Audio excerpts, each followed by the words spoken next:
All the videos and reviews online I have seen on the Airhead Montana two-person kayak were for lakes.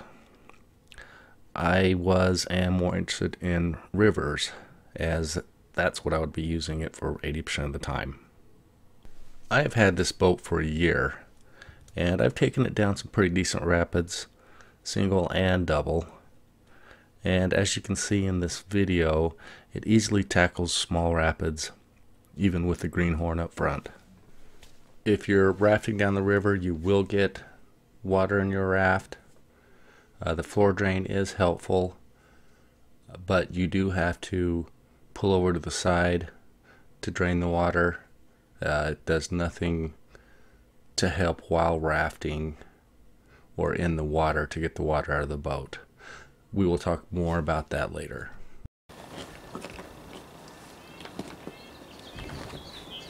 Okay, it does have a floor drain. Sweet!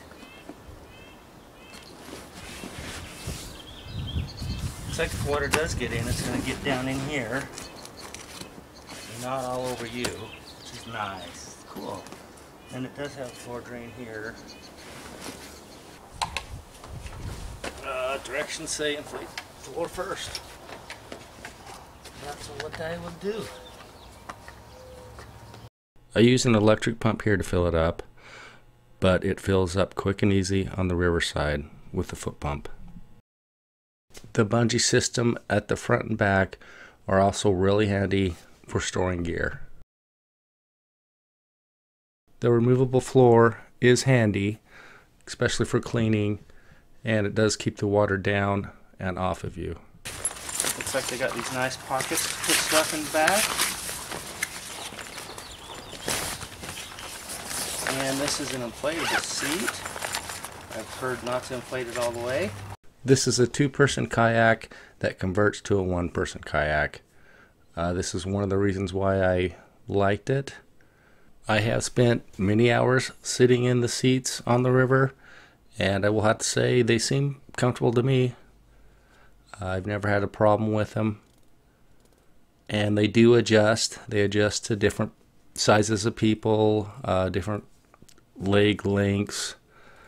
One thing I will say is they do not, as a solo, you cannot put the chair exactly in the center of the kayak. But it hasn't really been an issue with me. I've either had this as a two-person kayak, or when I'm riding solo, I have my gear up front. I do think this is the best configuration when carrying gear. I had a buddy who put all of his gear in the back on an identical kayak, and it seemed like I had more control of my boat.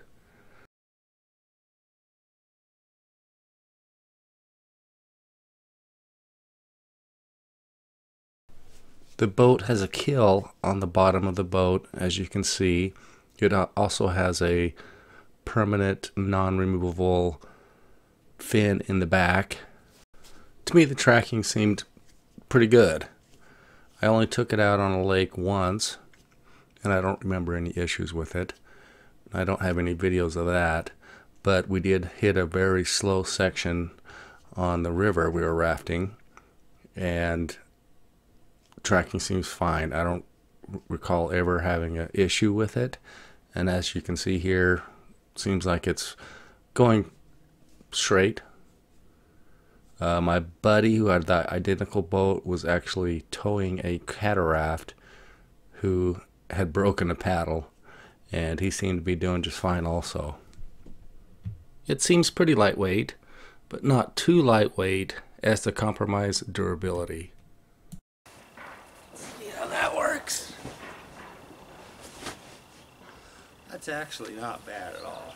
That's no problem. Shoot.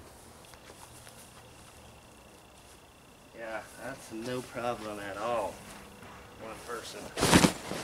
Two people. Heck. I do consider this next set of rapids to be pretty substantial, and the boat handled them very well.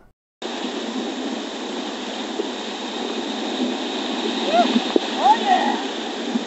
Oh yeah!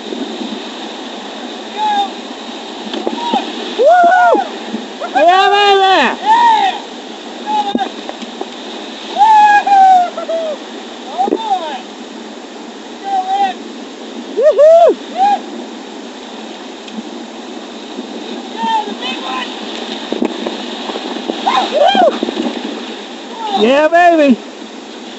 Oh boy. Not done yet. So I guess the biggest drawback from this boat is that it's not self-bailing. But usually self-bailing kayaks run at least $700. And this model I think I picked up for a little under $300. So you compromise there.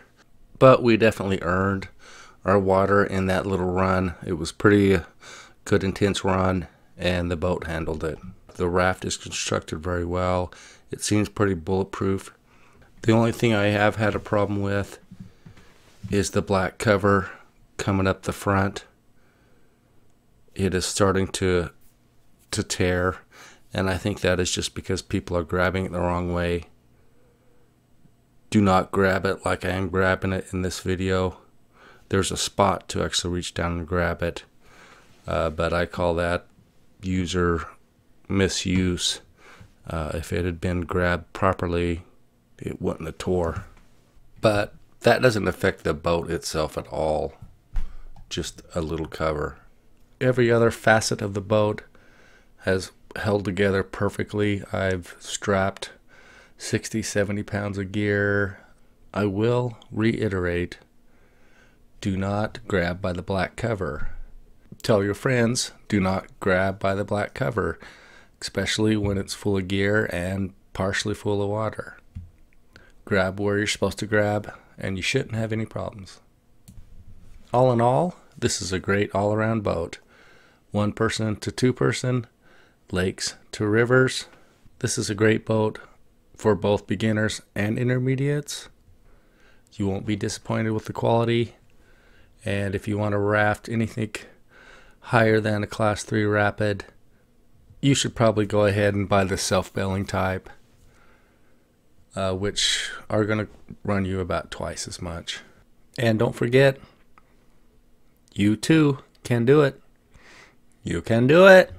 If you want to see my more in-depth review, go ahead and click here.